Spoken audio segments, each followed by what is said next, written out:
Bien, mis hermanos, vamos a continuar con la exposición de la palabra de Dios que hemos venido haciendo domingo tras domingo en esta congregación.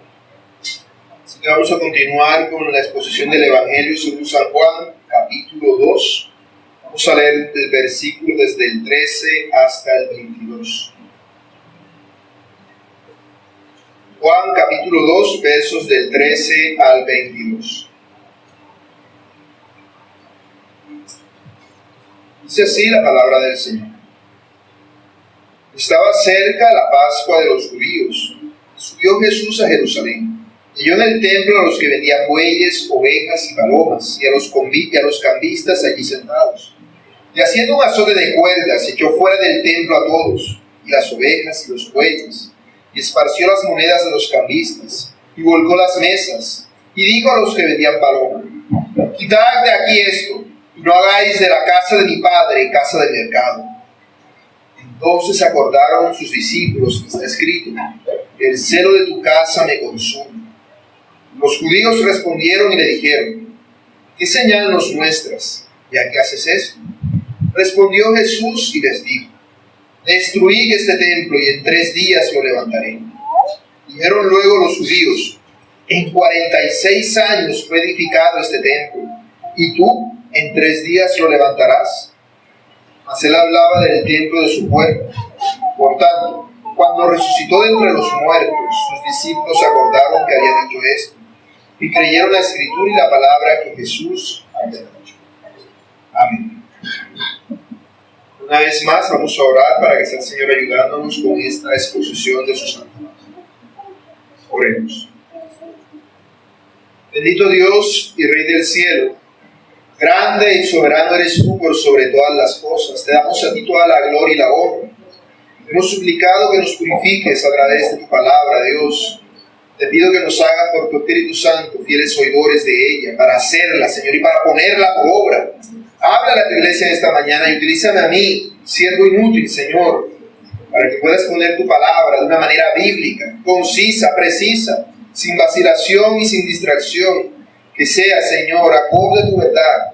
Que yo sirva, Señor, como vocero tuyo en este momento y pueda transmitir a tu iglesia la verdad de tu palabra, por medio de la cual somos edificados como iglesia.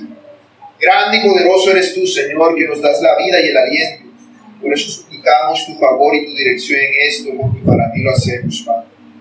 Guiados en tu Espíritu Santo y en el nombre de tu Hijo te lo pedimos. Amén.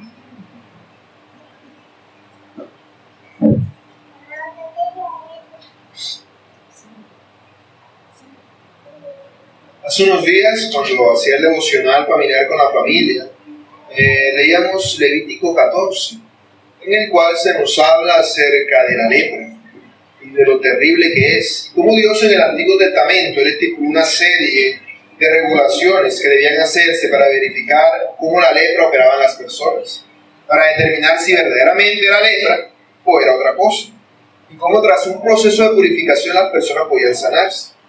Pero algo que a mí me llamó la atención, no solamente que se nos habla en Levítico 14 acerca del proceso para purificar a las personas, sino también las casas. Porque se nos dice que aún las casas pueden contener la enfermedad. Como había personas con lepra allí, la lepra, que no necesariamente es la misma que nosotros conocemos en nuestro día, podía adherirse a las paredes y quedarse en la casa. Y aún la casa tenía que ser purificada de esta enfermedad. De tal manera que el sacerdote venía y decía: no, aquí hay lepra, váyase todo el mundo de la casa. Y mandaba que se quitaran las piedras donde había lepra y se raspaban las paredes y todo eso, para que la casa quedara sin lepra. Luego se dejaba un tiempo para ver si no había ningún brote por ningún lado, ningún brote escondido que empezara a resurgir. Y si al volver encontraban otra vez el brote, lo que se hacía era que se tumbaba toda la casa y se botaba, porque inmunda era, y no era digna de ser habitada y no debía estar en medio del pueblo de Dios. Esas fueron las reglas que Dios mismo le dio a Moisés acerca de cómo debía tratarse con la lepra en medio del pueblo. Bueno, resulta que la casa de Dios somos nosotros como iglesia, y la lepra es el pecado. Cada vez que dejamos que el pecado entre a la iglesia, estamos dejando que esa lepra espiritual nos contamine a cada uno de nosotros. Es muy fácil leer ese tipo de pasajes en el Antiguo Testamento sobre la lepra, sobre esto y uno, pero eso que tiene que ver con uno, tiene mucho que ver, hermanos. Porque si bien no vayamos a hacer todo el proceso de purificación como se estipula allí, porque era un proceso que concernía a lo que eran los judíos, sí nos habla mucho acerca de la necesidad de purificarnos del pecado y de la lepra. Precisamente para que entendamos que es por la sangre de un cordero que esto se hacía. Jesucristo murió y derramó su sangre como el Cordero de Dios para salvar y limpiar a la casa de Dios. La casa de Dios es limpiada por la sangre preciosa de Cristo. Por eso ha sido lo que nos ha venido mostrando el apóstol Juan en su evangelio. Fue el primer testimonio que dio el primer testigo, Juan el Bautista. Y él nos dice que estos testimonios que el apóstol Juan va narrando, y aún las señales, como lo de convertir el agua en vino que vimos hace unos días, servían para que los creyentes tengamos vida en Cristo. ¿Cómo? Creyendo en su nombre. Les decía hace 8 días, mis hermanos, que creer en su nombre no es decir un día, yo creí. Es estar creyendo todo el tiempo. Es un proceso continuo que debe ir en aumento, en progresión. Tampoco es un proceso circular que todos los días creo, me arrepiento y estoy dándole vuelta al mismo pedazo. Debe ir como una espiral, creciendo, apartándose cada vez más del centro que era el pecado. Porque si estamos dándole vuelta al mismo pedazo, no estamos haciendo nada. Eso es vivir creyendo en Él. Y eso es tener vida en su nombre. Porque vivimos por Él y para Él. Estos relatos que se mencionan en el capítulo 2 del Evangelio de Juan, tanto lo de la conversión del agua en vino, como lo de la limpieza o purificación del templo, que aquí se menciona, nos habla acerca de un nuevo orden que el Señor estaba instituyendo. Este era el principio de su ministerio. Él decía, las cosas viejas pasaron. Ellos, en el Antiguo Testamento, se purificaban con agua, la cual los lavaba y los limpiaba. Y luego iban al templo a presentarse delante del Señor. Pero aquí se nos habla de que el Señor convirtió el agua en un vino, mucho mejor que cualquier otro vino que existiera.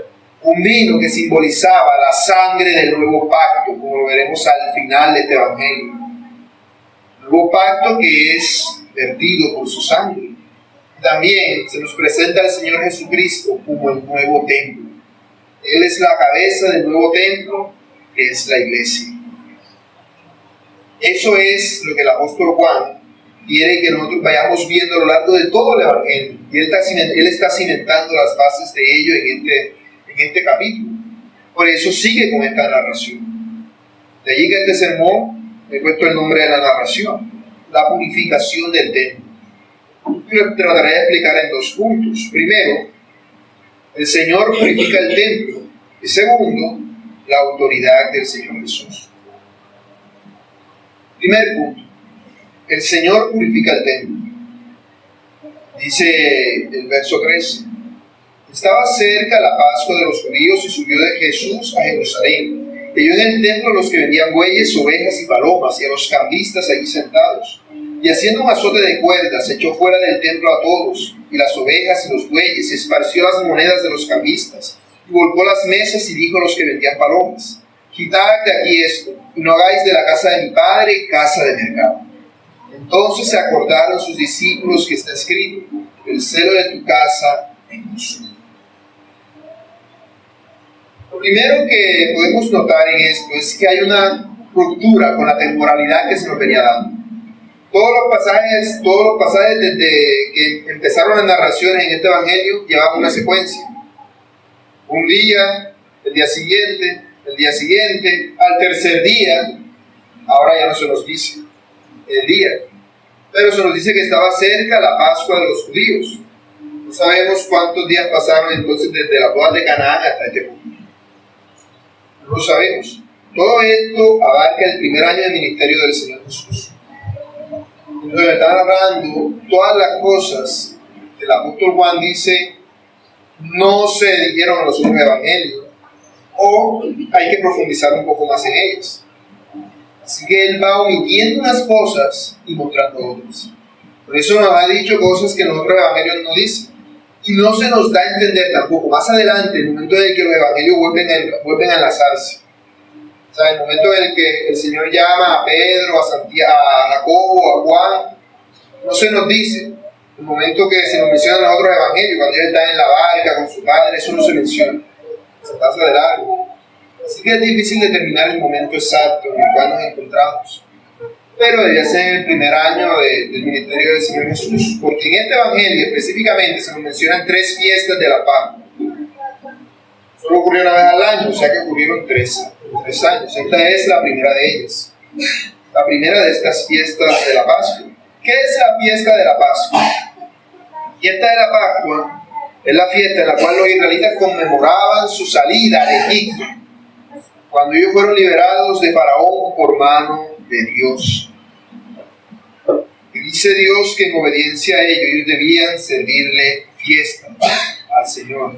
Deben por obediencia a Dios para conmemorar este acto. Dice en Éxodo capítulo 23, verso 14. 3 veces en el año me celebraréis fiesta. La fiesta de los panes sin levadura guardarás. 7 días comerás los panes sin levaduras como yo te mandé, en el tiempo del mes de Abib, porque en él saliste de Egipto, y ninguno se presentará delante de mí con las manos vacías. También la fiesta de la siega, los primeros frutos de tus labores que hubieres sembrado en el campo, y la fiesta de la cosecha a la salida del año, cuando hayas recogido los frutos de tus labores del campo. 3 veces en el año se presentará todo varón delante de Jehová el Señor. Era una regla, casi como que pagar el servicio militar en nuestro tiempo, que los israelitas debían ir y presentarse al templo 3 veces al año. Por regla, debían hacer el peregrinaje, el viajecito ese de donde viviera hasta Jerusalén. Porque no todos vivían en Jerusalén, y sin importar dónde vivieran, tenían que acercarse a Jerusalén 3 veces al año, en las 3 fiestas. La primera de ellas, que es la de los panes sin levaduras, es la que aquí estamos viendo. Aquí se nos dice que todo varón judío debía hacerlo, siempre y cuando tuviera 12 años de edad en adelante. Nosotros en Lucas leemos la primera vez que el Señor Jesús va a una de estas fiestas, cuando tiene 12 años. Entonces, nosotros vemos que aquí se nos habla de que esta fiesta se hacía en el mes de Abib. Es lo que decía el pasaje. Abib corresponde a lo que nosotros llamamos marzo, finales de marzo, principios de abril, más o menos. En esta fecha lo que se hacía era que se apartaba un cordero macho de 1 año, sin defecto, y ese cordero era sacrificado. Esta fiesta entonces se hacía normalmente en el mes el día 14, entre las 3 y las 6 de la tarde. Con ella se finalizaba el día. Con ella se sacrificaban los corderos y se comía la cena de la Pascua. Así que vemos al Señor Jesús fielmente cumpliendo el mandato de Dios. Él no renegó de la ley. Él no nos manda a nosotros a que hagamos eso, pero Él lo obedeció porque él era judío. Y debía cumplir las leyes de los judíos, la ley de Moisés. Así que Él fue a la fiesta de la Pascua con sus discípulos. Eso es lo que Él hizo. Él estaba cumpliendo el mandato de obediencia a Dios. Ahora, cuando el Señor llega al templo, ¿qué esperaría Él ver en el templo? Esperaría ver a todas las personas postradas adorando a Dios, porque era una fiesta. Hay personas que no habían ido al templo en muchísimo tiempo, y esta era una de las pocas veces en el año en el cual iban al templo. Para ellos, ir al templo, para ellos existía el Sabbat, pero para ellos ir al templo, para nosotros, tiene cierta similitud con lo que es el día del Señor. El día del Señor se espera que uno ande haciendo otras cosas. No es día ni para lavar, ni para planchar, ni para cocinar, salvo que sea estrictamente necesario. Todas estas cosas deben hacerse en la menor medida con una previa preparación. O sea, que nada de eso debe hacerse en ese día. Pero no para no hacer nada, porque entonces nada se hace, sino para no perder el tiempo en eso y aprovecharlo buscando al Señor. Lo más lógico era que en una de estas fiestas lo que se esperara era que todas las personas fueran a acercarse al Señor, a ser llenos de la palabra de Dios, a ser instruidos por el Señor. ¿Y con qué se encontró el Señor cuando llegó? Un mercado. El templo de Dios era un mercado. Y todo lo que estaba prohibido hacer, allí se estaba haciendo de la manera más aberrante posible. Había comerciantes en todo momento y en todo lugar en esa parte del templo. Ciertamente esto era algo que los sacerdotes sabían que estaba mal.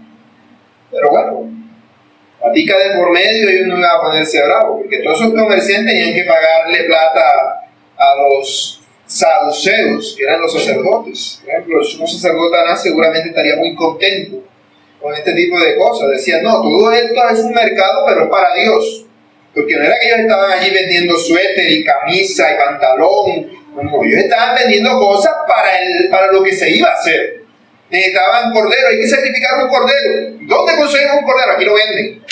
No, ¿dónde conseguimos esto? Aquí venden las palomas. ¿Qué? ¿No tienes plata del cordero? Que vendemos la palomita. Mira, te la cojo aquí mismo, te la cojo, si quieres. Para que vengas y tengas tu paloma para el sacrificio. O sea, ellos no estaban vendiendo cosas ilegales. El problema era lo que estaban haciendo con eso que estaban vendiendo. Porque es que es la casa de Dios. Eso es lo que uno le da a pensar cuando uno ve esas iglesias en las que venden carne, pasteles, ese tipo de cosas en el domingo, día del Señor. No, para el Señor. El Señor vale más que se le obedezca que quieran hacerle cosas para Él. Y hay un gran problema. Y aquí vemos cómo todo esto estaba volviendo el templo un mercado. Y es que ellos no podían venir y pagar con cualquier moneda, no, ellos tenían que utilizar monedas especiales del templo. Debían utilizar cualquier tipo de moneda especial del templo, porque cualquier tipo de moneda no era válida. Después, ¿qué iban a hacer ellos con esas monedas? En el templo solamente podían utilizarse una determinada moneda. Así que era necesario cambiarlas. Así que habían cambistas. ¡Ah, que su moneda! ¿De cuánto? ¿Cuánto la tienes? Aquí te ofrecemos cambio para todo. ¿Cuánto tienes? ¿Denario? ¿Qué es lo que tú tienes? ¿Qué es lo que tú traes? Aquí te lo cambiamos por la moneda del templo. Lo que tú quieras. Y eso en sí no era tanto el problema. Porque el hecho de que vendieran animales, el hecho de que cambiaran monedas, tenía cierto valor. Porque es que si yo vengo de por allá, del otro lado de Israel, a pie, viajando, soy una persona pobre, es muy probable que no tenga animales para sacrificar. Y que si los traigo, bueno, probablemente no hayan llegado. El viajecito era complicado. Así que esto se hacía para ayudar a estas personas. Y con la moneda, es que yo no tengo estas monedas que se hay aquí en el templo. Yo ni vivo por aquí. Nada vengo cuando hay las fiestas anuales. Así que era necesario. ¿El problema cuál era? Que todo esto se hacía buscando sacar lucro. Le decían, no, ¿de cuántos denarios tienes tú? No, el año pasado eso estaba, la moneda del templo estaba a 2 denarios. Ya son 20. Ya son no sé cuántos. Entonces ellos aprovechaban de la necesidad de las personas para venderlo todo más caro. Vendían todo más caro. Inflaban los precios de todas las cosas. Y las personas entonces tenían que adorar al Señor y tenían que ponerse a buscar trabajo allí para poder adorar al Señor. Para poder pagarle la plata a los ladrones que estaban en el templo. Era todo un negocio que se montaba en ese tiempo. Porque no podían utilizar monedas que no eran aceptables. Recordemos que las monedas oficiales allí eran las monedas del Imperio Romano. Pero en el templo no podían pagar con monedas del Imperio Romano. Debían ser monedas judías. Porque eran del Señor, era el dinero del arca, de las ofrendas. No podía ser de esa manera. Por eso es que el Señor Jesús en el pasaje de Mateo habla de que habían convertido a la casa del Señor en cueva de ladrones. Todo lo que hacían era robar. Entonces es muy fácil, ver al Señor Jesús, llegar al lugar y ver todo y horrorizarse. Y ver cómo la casa de Dios estaba llena de bazares, estaba llena de mercaditos, de lo que nosotros llamamos esas tienditas que ponen, las de artesanías, para vender todo tipo de cosas allí, artilugios para el templo, para buscar aprovecharse de las personas. ¿Qué era lo que tú llegabas? El Señor Jesús ¿qué era lo que tú escuchabas? El Señor Jesús hubiese querido escuchar, llegar al templo y escuchar a muchas personas orando a la vez. Señor esto, Señor aquello. ¿Y ¿Qué era lo que encontraba? Tenemos esto por aquí, aquí está el chivito nuevo, aquí está la cabra, el corderito. ¿De cuántos años lo tienes? Todo. Eso era un negocio, o sea, como cuando tú vas al mercado y escuchas el aporoto. ¡Te lo vendo tanto! No, eso es un robo, no sé qué. La gente peleando y discutiendo por mí. Y oraciones, y por allá están los otros pegados a la pared orando. Y esas oraciones, ¿quién las va a escuchar con el aporoto que están haciendo? No, son una blasfemia contra el Señor. Para el Señor Jesús eso debió parecer algo terriblemente macabro. Como si tú llegas y ves que están matando a un bebé. Una cosa que ¿qué es esto? ¿Cómo va a ser posible que estén haciendo esto en la casa de mi padre? No. Era la casa de Dios en la que ellos estaban. Así que ciertamente eso provocaría que el Señor se airara. Se airara. Él se airó. Porque una de las cosas que las personas piensan es como que Jesús, como que no, Él es amor, amor, amor. Y entonces, no, nada de eso. No. Él es Dios. Se aira. Lo que pasa es que Él no peca al airarse, cosa que no sí hace. Ese es el problema.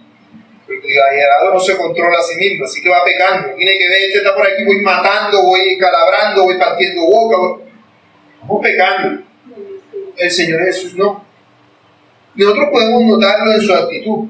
A pesar de todo lo que Él hizo, no se nos dice de que Él fuera cruel con los animales. Que los iba a... No. Él lo que estaba haciendo con el azote que hizo era arriarlos para que salieran de allí. No era para empezar a pegarles entonces. No. Él lo que estaba haciendo era arriando a los animales fuera del templo, porque no tenían por qué estar allí. Además de eso, este tipo de cosas que nosotros vemos debería provocar algún tipo de reacción inmediata de las autoridades. Porque aquí en el templo no era que eso estuviera totalmente abandonado de autoridad civil, no. Ahí estaba, por así decirlo, la policía, la guardia del templo. Y están viendo que el Señor Jesús hace eso, y ellos lo que hacen es que se acercan a preguntarle, no a detenerlo. Lo normal es que si algo así está ocurriendo, oh, mira, Señor, no sé qué. No, aquí vemos que ellos se acercan a preguntarle, a dialogar con Él. ¿Por qué? Porque a pesar de todo, el Señor Jesús no empezó a levantarse a puño con los mercaderes y los caminos. Él volcó sus mesas, sí, liberó los animales que ahí estaban, mas no se puso a hacer eso, de andar pegando, golpeando, maldiciendo. Él no pecó. La ira del Señor es lo que se conoce como ira santa. La ira santa es la ira que es para la gloria de Dios. Cuando yo glorifico a Dios con mi ira, cuando me airo por el pecado. Claro, es muy fácil airarse porque me hagan algo a mí, a un ser querido mío. Pero cuando tú te airas porque están haciendo una injusticia a otra persona, cuando tú te airas porque están hablando mal de Dios, porque están casándose hombre con hombre o matando bebés que todavía no nacen, esa ira es santa, porque lo haces por la gloria de Dios. El problema no es que se estén metiendo contigo, el problema es que se están metiendo con la propiedad de Dios, con aquello que le pertenece a Dios. Ese es el asunto. Esa es la ira santa, aquella que no tiene que ver conmigo.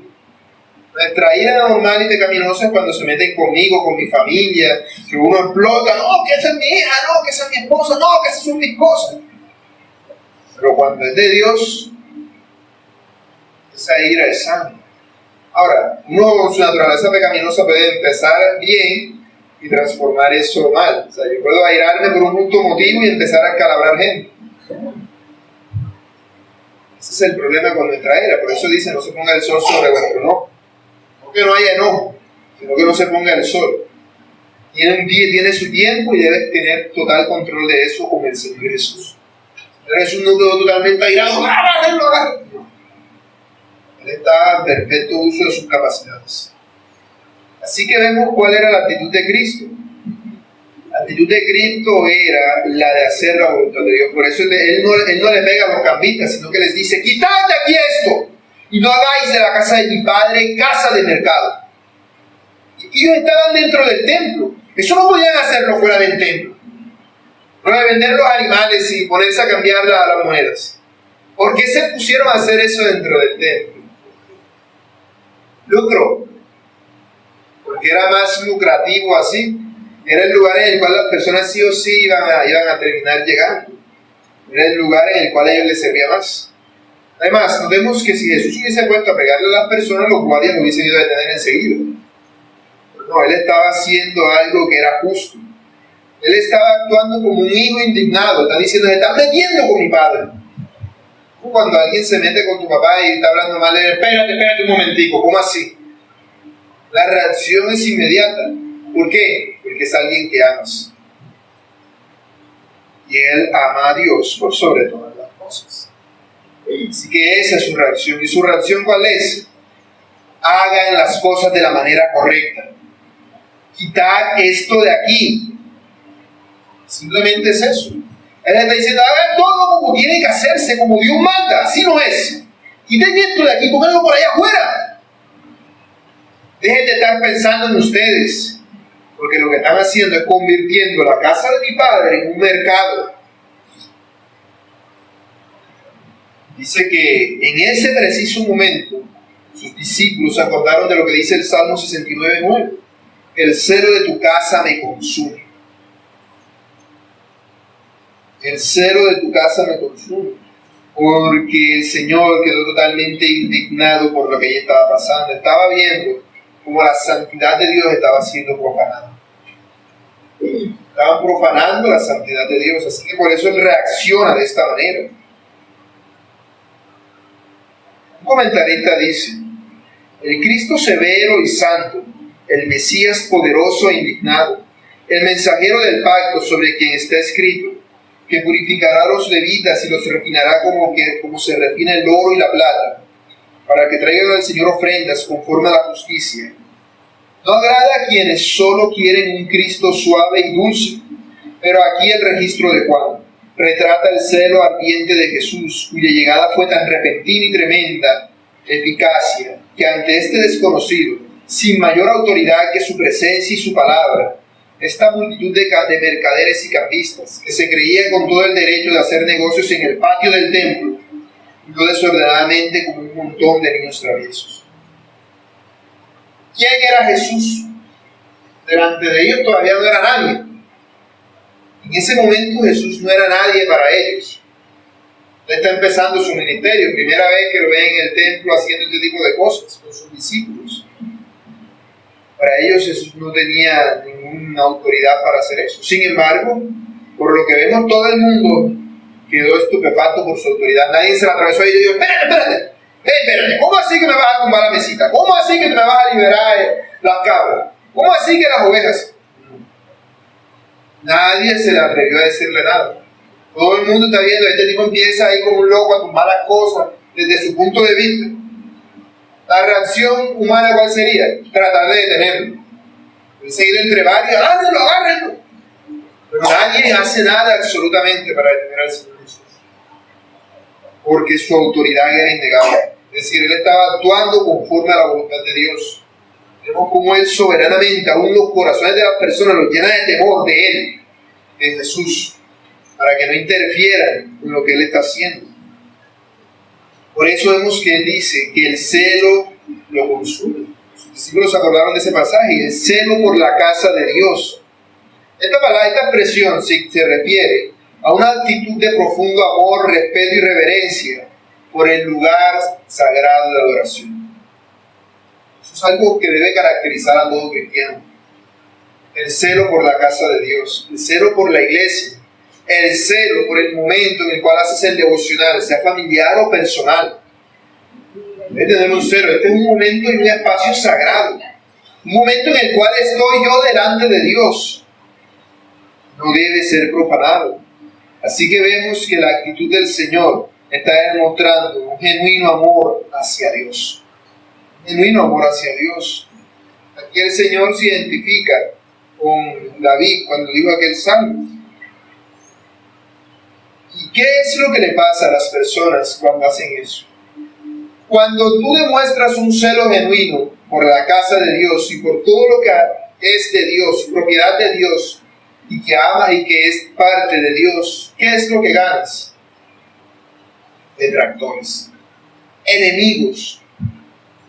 Mira, nada más con el hecho de que tú te encierres en tu cuarto a orar y alguien quiere interrumpirte, automáticamente te va creando un enemigo. Pero espérate que tengo que entrar, que no sé qué, no, que estoy haciendo devocional, que esto, y automáticamente hay un roce. Nada más por el simple devocional familiar. Aún con el devocional familiar, y qué decir de la casa de Dios, y qué decir de las cosas de Dios. Si tú hablas en contra del pecado, ¿qué vas a ganar? Detractores, enemigos. Sabroso ser cristiano sin denunciar el pecado. Pero eso no es lo que caracteriza a una persona celosa de Dios. De hecho, el mismo Salmo 69, verso 9 dice: el celo por tu casa me consume. Y luego dice: sobre mí han recaído los insultos de tus detractores. Aquellos que te atacaban a ti, ahora me atacan a mí. Aquellos que aborrecen a Dios, ahora me aborrecen a mí. Es lógico, lo estoy defendiendo a Él. Es lógico que todo eso ocurra. Y es la señal genuina de que uno tiene celo por Dios. Denunciamos el pecado. Denunciamos el pecado. Y aquí vemos cómo, ciertamente, nosotros podemos ver el genuino amor de Cristo por Dios, por su casa y por su obra. ¿Y cuál es nuestra carencia? ¿Y cuál es nuestra necesidad y nuestro problema? El celo por la casa de Dios. Es algo que es característico y es la razón por la cual el Señor viene y purifica el templo. ¿Por qué? Porque eso es lo que Él está haciendo. Él está purificando el templo. Él le está diciendo a todos estos que están haciendo cosas impuras en la casa de mi Padre. Váyanse de aquí. Él está limpiando el templo del pecado, del cual los que debían evitar que pasara lo estaban promoviendo. Lo estaban promoviendo. Y esas personas se sienten ofendidas por lo que el Señor Jesús está haciendo. Porque están diciendo: nosotros somos los que decimos lo que se puede hacer o no en la casa de Dios. ¿Quién eres tú para hacer esto? Por eso cuestionan su autoridad. Segundo punto, la autoridad del Señor. Continúa diciendo el verso 18. Los judíos respondieron y le dijeron: ¿qué señal nos muestras, ya que haces esto? Respondió Jesús y les dijo: destruid este templo y en 3 días lo levantaré. Dijeron luego los judíos: en 46 años fue edificado este templo, y tú en 3 días lo levantarás. Mas él hablaba del templo de su cuerpo. Por tanto, cuando resucitó entre los muertos, sus discípulos se acordaron que había dicho esto, y creyeron la escritura y la palabra que Jesús había dicho. Entonces vemos a los judíos molestos con Jesús, porque Él está diciendo cómo debe adorarse a Dios. Él está contradiciéndolos a ellos. Porque cuando dicen los judíos, debemos entender que se refieren no a todas las personas de allí reunidas. Se refiere a las autoridades judías, es decir, los saduceos y los fariseos. Allí sí me imagino los guardias del templo exhortando. Ellos se acercaron al Señor Jesús. ¿Y qué es lo que hacen? Dicen: ¿qué señal nos muestras? Es decir, ¿con qué autoridad haces tú esto? ¿O quién te crees tú que eres para venir a este lugar a hacer lo que estás haciendo? Nosotros somos los que decimos lo que se hace y lo que no se hace. Si tú en realidad tienes esa autoridad, debes mostrarnos una señal. Un milagro. Un milagro. Porque tú estás cambiando, desde su punto de vista, el de los judíos, lo que Moisés dijo. Claro, Moisés no había dicho eso lo habían dicho ellos. Pero para ellos todo lo que decía su religión era dicho por Moisés. Entonces, aquí vemos: haz como Moisés. Moisés, cuando fue y fue al pueblo, para que le creyeran que Dios lo había enviado, ¿qué hizo? Se metía la mano aquí y le salía con lepra. Y la guardaba y ya se le quitaba la lepra. O tiraba su bastón al piso y se volvía culebra. Y lo agarraba y volvía a ser bastón. Haz algo tú así y nosotros te creeremos. Dinos, ¿de qué manera nos demuestras tú que tienes la autoridad de Dios para hacer esto que estás haciendo? Y en esto notamos varias cosas. Primero, Jesús se pone a cuestionar a Jesús. ¿Por qué? Porque simplemente no vinieron y lo arrestaron y ya. Si verdaderamente él estaba haciendo algo que no fuera lícito, debían ir a arrestar, mínimo por desorden en un área pública. Eso no era un área pública, era el templo de Dios. No podían hacer nada contra Jesús. Él no estaba haciendo nada ilegal, ni estaba quebrantando ninguna ley, ni siquiera de las leyes de ellos, sino que estaba haciendo algo que era contrario a lo que ellos entendían. Por eso ellos no podían hacerle nada, sino simplemente preguntarle: ¿con qué autoridad haces estas cosas? Ahora, esto es una necesidad, porque el simple hecho de ponerse a hacer este tipo de cosas ya era en sí mismo una señal. Una señal. Esto no es diferente a los actos proféticos que hacía el profeta Jeremías. Uno lo ve a Jeremías que le dijo: hazte un yugo y póntelo, y anda por la ciudad, que es lo que leíamos ahora en el texto congregacional. Eso era lo que Jesús estaba haciendo, un acto profético, para que ellos entendieran que así iban a ser llevados cautivos todos a Babilonia. Aquí Jesús les está haciendo un acto profético a ellos, como profeta de Dios que es, y como hijo de Dios, porque es profeta al ser vocero de Dios. Les está haciendo una señal de lo que le pasaría a todo el templo si no se arrepentían y si no le hacían caso. Jesús les está dando una advertencia.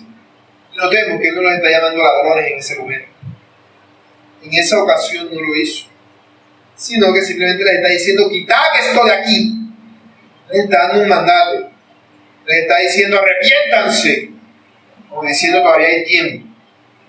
Como el Señor le decía a través de Jeremías a los judíos de aquel tiempo. El hecho de que ellos se pusieran a exigir señales de parte del Señor Jesús demostraba simplemente la maldad de su corazón, la incredulidad que ellos ya tenían. Ellos sabían que todo esto que se estaba haciendo estaba mal, por eso no podían hacerle nada. Sin embargo, en vez de arrestarlo, lo que hacen es que le piden señal, que no pueden hacerle nada. Así que le están diciendo: bueno, ¿qué autoridad? Tú tienes más autoridad que nosotros, demuéstralo. Por eso el Señor les da una respuesta que en lugar de ser una aclaración para ellos, lo que hace es confundirlos y embolatarlos más todavía. Él les dice: destruid este templo y en 3 días lo levantaré. Eso desconcertaría por completo a estas autoridades judías, y aún a los discípulos los desconcertaría. ¿Cómo así que destruid el templo y en 3 días lo levantará? Eso lo dijo el Señor Jesús. Pero eso que le estaba diciendo, lo estaba diciendo precisamente para no darles claridad sobre lo que les estaba hablando. Lo estaba haciendo a propósito para confundirlos. Es lo mismo que él hace con las parábolas. Las parábolas son así. El Señor hablaba en parábolas para que aquellos que quisieran creer entendieran, y los que no, se confundieran por completo y no entendieran qué era lo que le estaba diciendo. Por eso es que él enseñaba con parábolas. Y en una manera, porque esto no es una parábola, en esa manera les está contestando. Porque ellos son ciegos espirituales. Por eso no pueden ver señal y por eso él no les da señal, sino que les anuncia la señal. Los deja atónitos con su respuesta. Por eso ellos, sin entender qué era lo que Jesús les estaba diciendo, ellos contestan: en 46 años fue edificado este templo y tú en 3 días lo levantarás. Este templo del cual ya estaban hablando no es el mismo templo que construyó el rey Salomón. El primer templo que hubo en Israel fue construido por Salomón, hijo de David, rey en toda la nación de Israel. Ese templo duró hasta los tiempos de Jeremías, cuando Nabucodonosor mandó a destruir todo eso. Hasta ahí llegó el templo. Luego, tras el exilio, estar 70 años en Babilonia y regresar, los judíos, guiados por un hombre llamado Zorobabel, inician la reconstrucción del templo.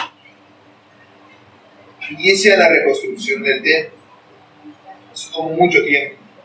Pero ¿saben qué dice, qué notamos además de todo esto? Que en ese lapso de tiempo hubo otras confrontaciones con otros países que subyugaron a la nación. Y aunque el templo no volvió a ser destruido por completo, sí hubo muchos daños que requirieron que necesitase volverse a reconstruir.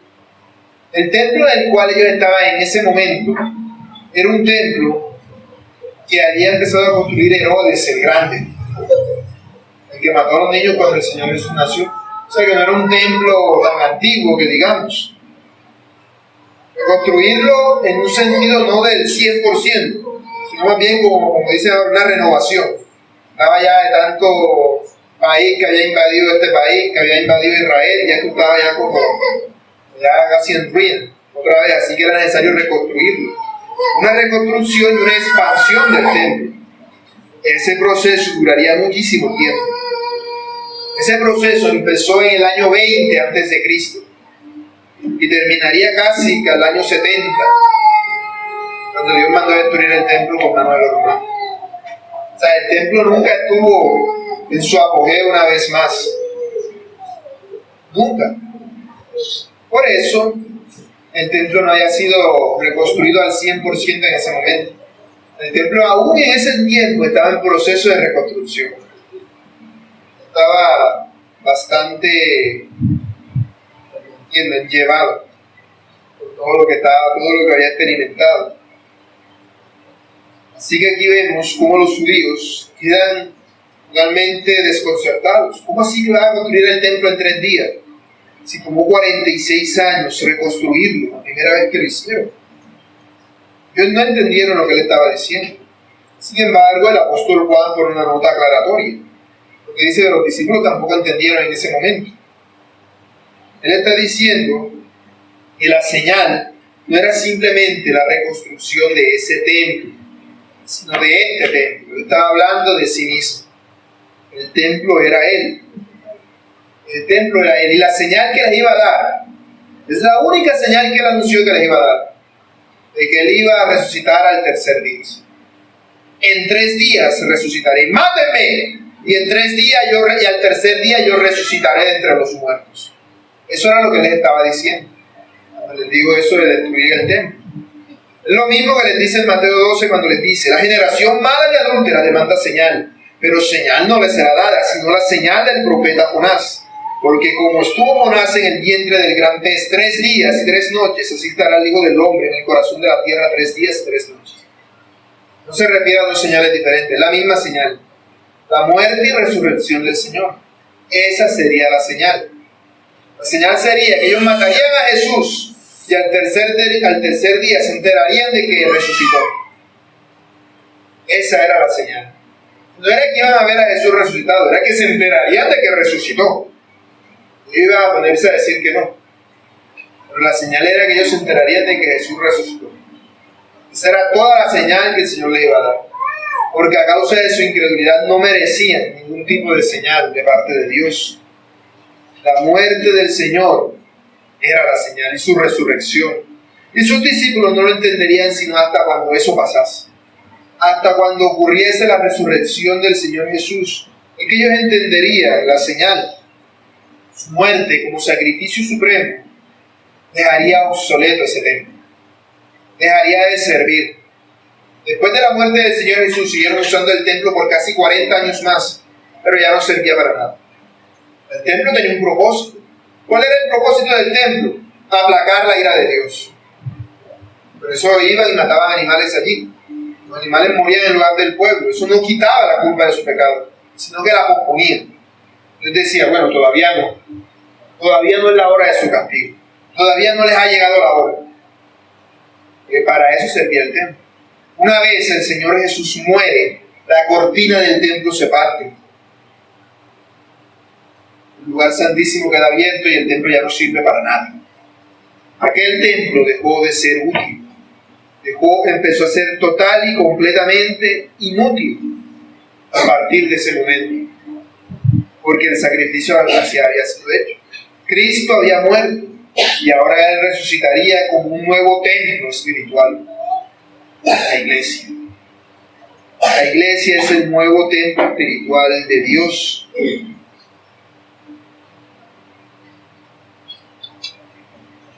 En cualquier caso, nosotros entendemos que así es como los discípulos reconocieron el poder del Señor Jesús, su veracidad y su profecía. Él les estaba hablando de sí mismo.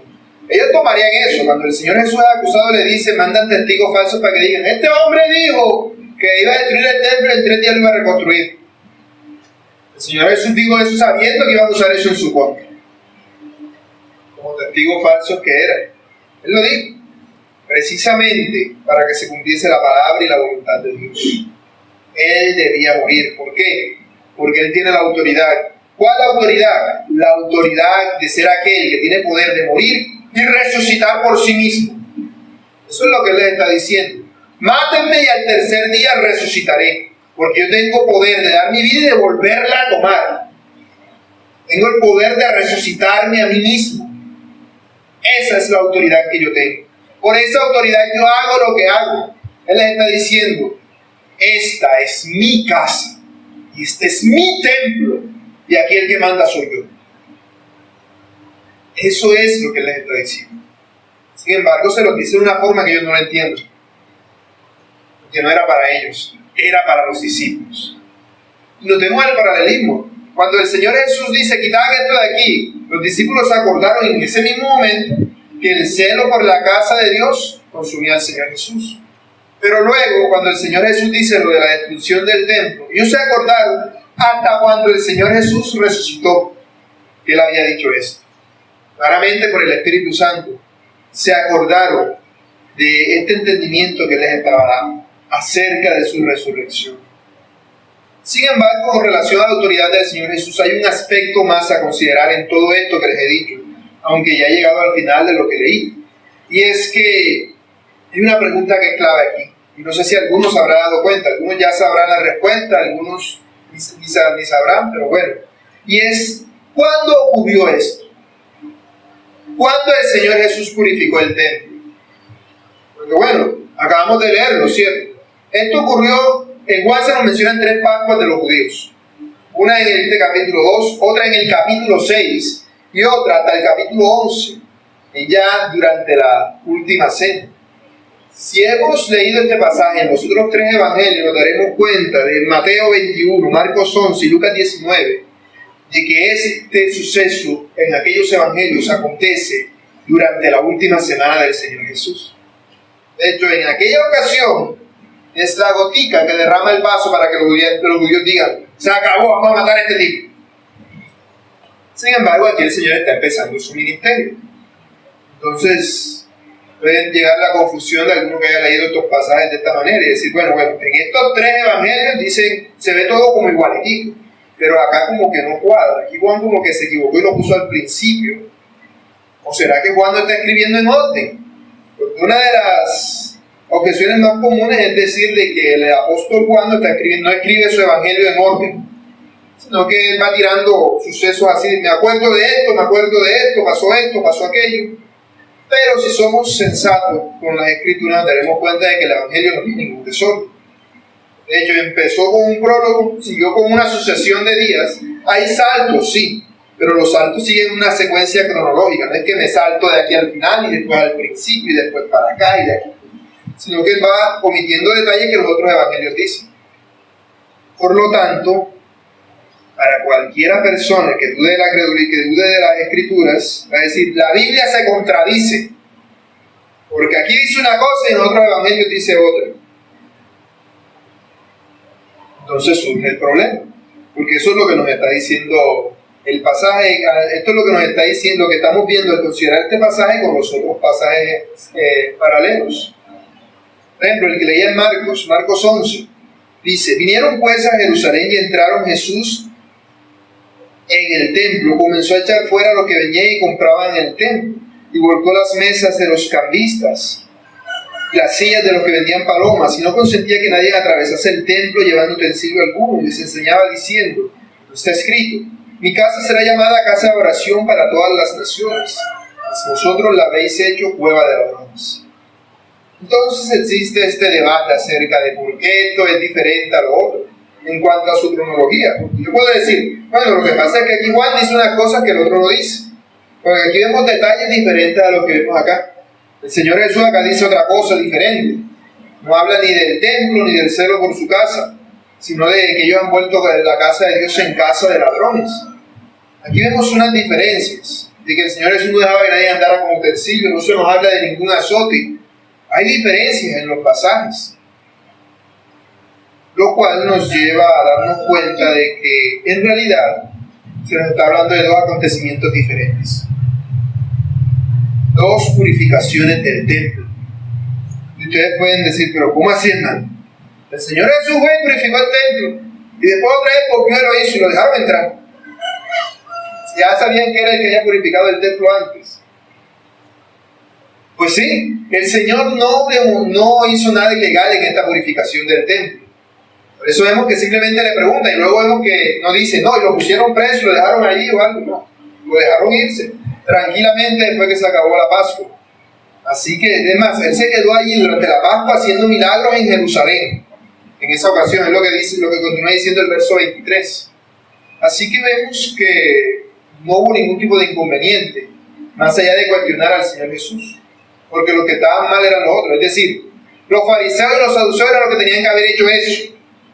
Ellos sabían que tenían que haberlo hecho. No lo hicieron, así que el Señor Jesús vino y lo hizo. Vino y lo hizo, así que él no hizo nada ilegal. Ahora, uno puede preguntarse, pero pasó 2 veces algo tan parecido. Bueno, no sería el único relato de este tipo en los evangelios.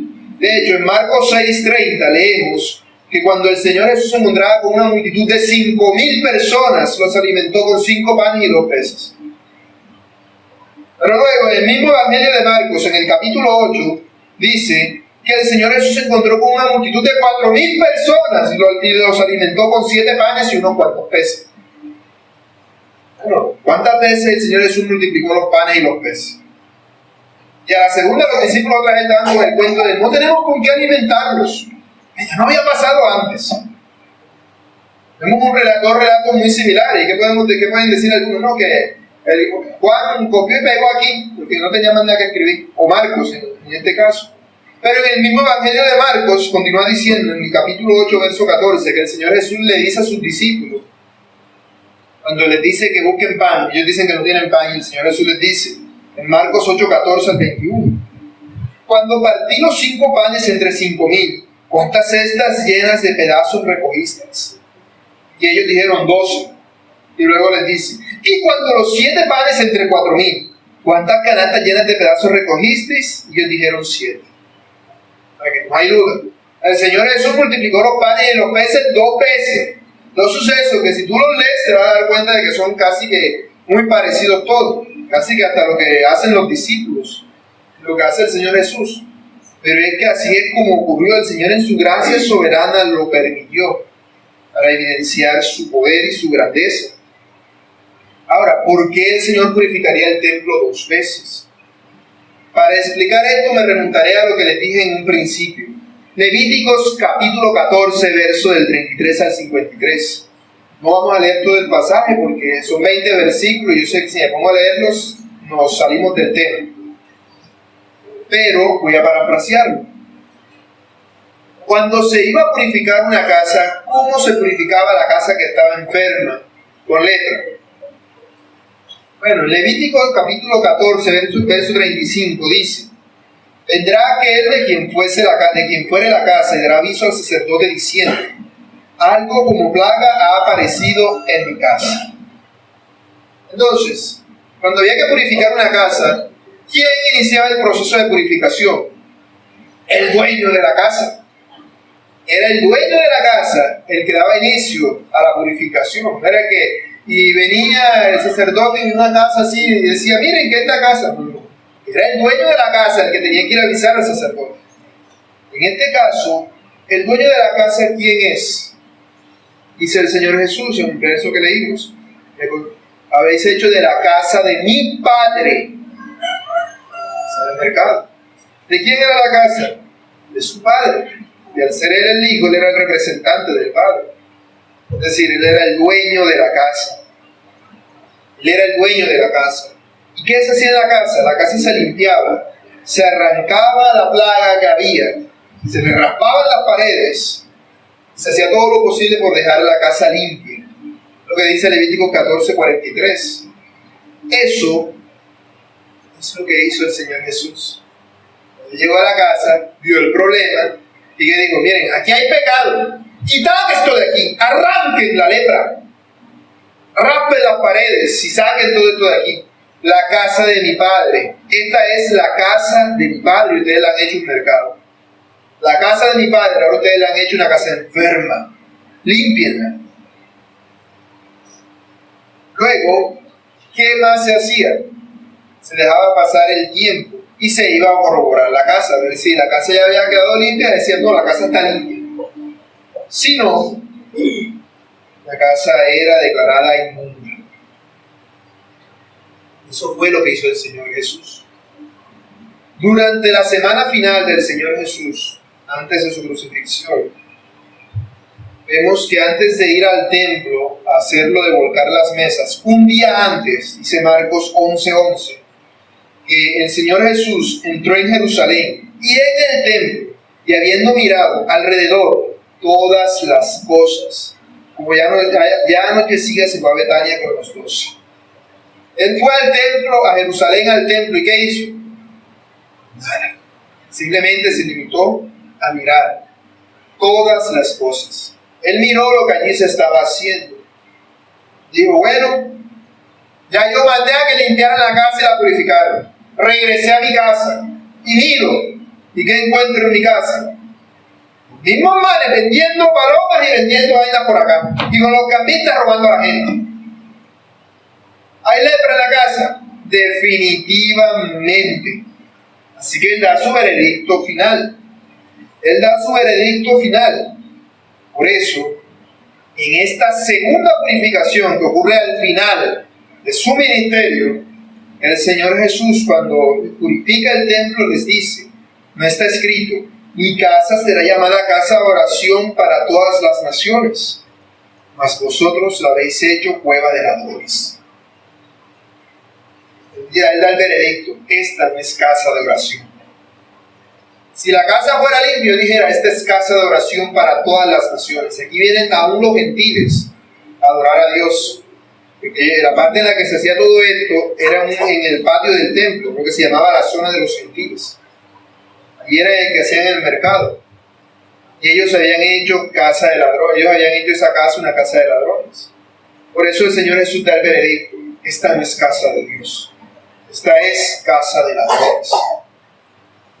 Ese fue el veredicto final del Señor Jesús sobre el templo que estaba bajo dominio de los fariseos. Le está diciendo a los fariseos, esta no es la casa de Dios, esta es la casa de ustedes.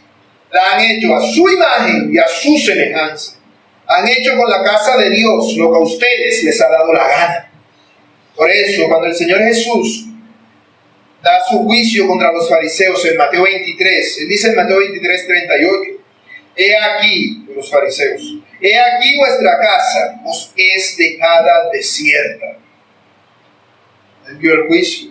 La casa de ellos, que era el templo ese que estaba en Jerusalén, quedaría vuelto un desierto, quedaría vuelto nada, sería destruido, porque Él declaró la casa de los fariseos como casa inmunda. Es lo que dice también en Lucas, capítulo 21, cuando dice que, y había algunos que hablaban del templo y de lo hermoso que estaba adornado, de las piedras y ofrendas votivas. Eso lo dice de Lucas 21:5. ¿Qué dice el Señor Jesús? Cuando ellos hablan de lo lindo que está el templo y de lo hermoso que está el templo de los fariseos, ¿qué dice el Señor Jesús? En cuanto a estas cosas que veis, días vendrán en que no quedará piedra sobre piedra que no sea destruida. Eso es lo que se hacía con una casa con lepra que estaba hallada como inmunda. No quedaba piedra sobre piedra, toda era desarmada y destruida, sacada del pueblo y destruida. Eso es lo que el Señor Jesús hizo que aconteciese. Ese fue su veredicto. Por eso dice, por eso es que nosotros vemos que ese templo ya no existe. Por eso es que nosotros vemos que el templo de Jerusalén fue destruido 40 años después de que el Señor Jesús diera ese juicio. Fue destruido. Ese fue el tiempo que el Señor Jesús le dio. Una generación en la Biblia son 40 años. Una generación después, el templo de Jerusalén es destruido y nunca más fue reconstruido. y a los que trataron de hacerlo les fue muy mal, porque se murieron en el proceso. Nunca nadie ha podido reconstruir el templo. Aunque hayan reconstruido la ciudad, que no la reconstruyeron, sino que construyeron una al lado. Le llaman Ciudad Nueva, o la Ciudad Nueva. Jerusalén, Ciudad Nueva, y la ruina, o la ciudad antigua. Nunca reconstruyeron el templo. Aquel templo fue totalmente destruido. No será reconstruido otra vez. Hay una diferencia entre nosotros y los dispensacionalistas. Ellos creen que el templo va a ser reconstruido otra vez. Nosotros creemos que no. Ya fue destruido porque el Señor Jesús vino, hizo su juicio y dio el veredicto. Esta casa es inmunda y debe ser destruida. Ahora, cuando una persona en el Antiguo Testamento le declaraban la casa inmunda y le destruían la casa, la persona no quedaba desamparada. ¡Ay, me quedé sin casa! No, él tenía que reconstruir su casa. La casa era reconstruida, pero con otras piedras sacadas de otro lugar. Era una nueva casa. Eso es lo que hizo el Señor Jesús con nosotros. Nosotros somos la nueva casa que Él ha creado. Eso es la iglesia. Él dijo, esta casa es dejada desierta. Ahora yo construyo una casa que será indestructible, porque será hecha no con piedras sacadas de allí del suelo, sino con piedras vivas. Eso es la iglesia. Una casa hecha con piedras vivas. Somos la casa espiritual del Señor. Eso es lo que dice en 1 Pedro 2:4, donde dice, acercándoos a Él, piedra viva, desechada ciertamente por los hombres, mas para vosotros escogida y preciosa. Vosotros también, hablando de la iglesia, como piedras vivas, sean edificados como casa espiritual y sacerdocio santo, para ofrecer sacrificios espirituales aceptables a Dios por medio de Jesucristo. Esa es la autoridad del Señor Jesús. Eso es lo que Él les está diciendo cuando les dice, destruid este templo y en 3 días lo reconstruiré. No está hablando de destruir el templo ese. Como ese templo no lo iba a destruir ellos, lo iba a destruir ellos. Lo que le está diciendo es, mátenme y al tercer día resucitaré. Les demostraré que tengo autoridad para destruir este templo y construir uno nuevo, que es la iglesia. Nosotros, por la autoridad de Cristo, hemos sido constituidos como casa del Dios vivo. Aplicaciones. Mis hermanos, algo que debemos notar en este pasaje es la ira del Señor. ¿Por qué se airó el Señor Jesús? Porque Él tenía un celo santo por la casa de Dios. La pregunta que debes hacerte es, ¿tienes tu celo por la casa de Dios? ¿Lo tienes, mi hermano? En realidad hay celo de Dios en tu corazón. Cuando alguien habla mal de Dios y de su palabra, ¿qué haces? No, antes yo me reía con ellos, ahora no digo nada. Ay, yo no me presto atención. Allá ellos y acá yo. Eso no es un cambio completo, eso es como media vuelta. Como que a la mitad. Ellos hablan eso, yo defiendo a mi padre, porque están hablando mal de él. Pero me voy a echar todo el mundo de enemigo, y que de eso se trata. No, así es como reconocen que tú eres cristiano. Porque cuán terrible es cuando ni aún ni el trabajo de uno saben que uno es cristiano. No, pero ellos saben que yo soy cristiano porque yo oro, y a veces me ponen a que ore y a que haga cosas que tienen que ver con Dios allá. Sí, pero no defiende la palabra de Dios. El verdadero cristiano representa a Cristo en todo sentido. No importa si por ello se gana 1.000.000 de enemigos. Siempre defiende la verdad del Evangelio. No, me he hecho todos de enemigos. Eso fue lo que hizo tu Señor. Eso es lo que estás llamado a hacer. Eso es lo que debe caracterizarte como cristiano. Los otros no deben saber que tú eres cristiano porque tú les digas, es que yo soy cristiano y yo no tomo, yo no bebo. No. Que tú estás hablando mal de Dios, eso que tú haces está mal. Automáticamente, por ejemplo, están hablando, no, que voy a abortar, que no sé qué. No, pero espérate, eso es pecado, estás cometiendo. Automáticamente van a decir, que tú eres cristiano. Esa es la conclusión lógica. Te van a asociar con Cristo o con una persona temerosa de Dios, así piensen que eres católico o lo que sea, pero van a ver algo de Dios en ti. Entonces sí podrás dar testimonio de la verdad. Los otros deben saber que tú eres cristiano, no porque tú se los dices, sino porque se te nota. Se te nota en que tienes un celo genuino y real por Dios. Porque la casa de Dios eres tú. Y tú debes defender el Evangelio siempre. La verdad del Evangelio. La verdad del Evangelio. Pero cuán difícil es sentir celo por la casa de Dios cuando no sientes celo por leer su palabra, por tener comunión, por preocuparte por los hermanos, cuando no tienes una vida íntima de comunión con Dios. Cuán difícil es sentir celo por la casa de Dios. ¿Sabes por qué? Porque quizás tu integridad como cristiano está mal. Debes examinarte, hermano. Si tú ves que otras personas están hablando mal de Dios, no digamos hablando mal de Dios, tú ves que otras personas están promoviendo el pecado y tú no dices ni haces nada, tú estás siendo partícipe de su pecado. Tú estás siendo partícipe de su pecado. Tú debes confrontarlo con el pecado y decirle: esto que estás haciendo está mal. Yo no quiero saber nada de esto. No me vuelvas a invitar a una cosa así. Hay que ser radical con ese tipo de cosas. Porque ¿eso qué es? Una pequeña lepra que te está saliendo en la pared de tu casa. Y tú, no, pero eso es chiquitico. Tú no prestes atención a eso. La casa está limpia. Esa manchita ya en el techo es una tarde. Hasta que se crezca. Y entonces sí, ya cómo la vas a quitar. Ese es el problema. Por eso la necesidad de purificarte, mi hermano. Tú debes purificarte a ti mismo con la sangre de Cristo. Todos decimos: no, es que yo soy pecador esto, yo soy pecador aquello, pero ¿cuántas veces has confesado tus pecados? ¿Cuántas veces has acercado y has dicho: Dios, yo pequé de esta manera? Esta mañana estábamos diciendo un chiste vulgar allí. Yo no me reí de él, pero tampoco dije nada.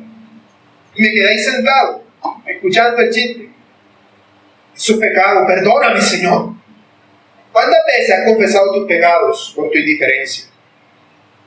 Mis hermanos, para el que se arrepienta y perdón de pecados. Pero si tú no confiesas tus pecados, tu arrepentimiento deja mucho que decir. Debes confesar tus pecados. Y cuando digo tus pecados, no significa de manera general: Señor, perdóname porque he pecado mucho, amén.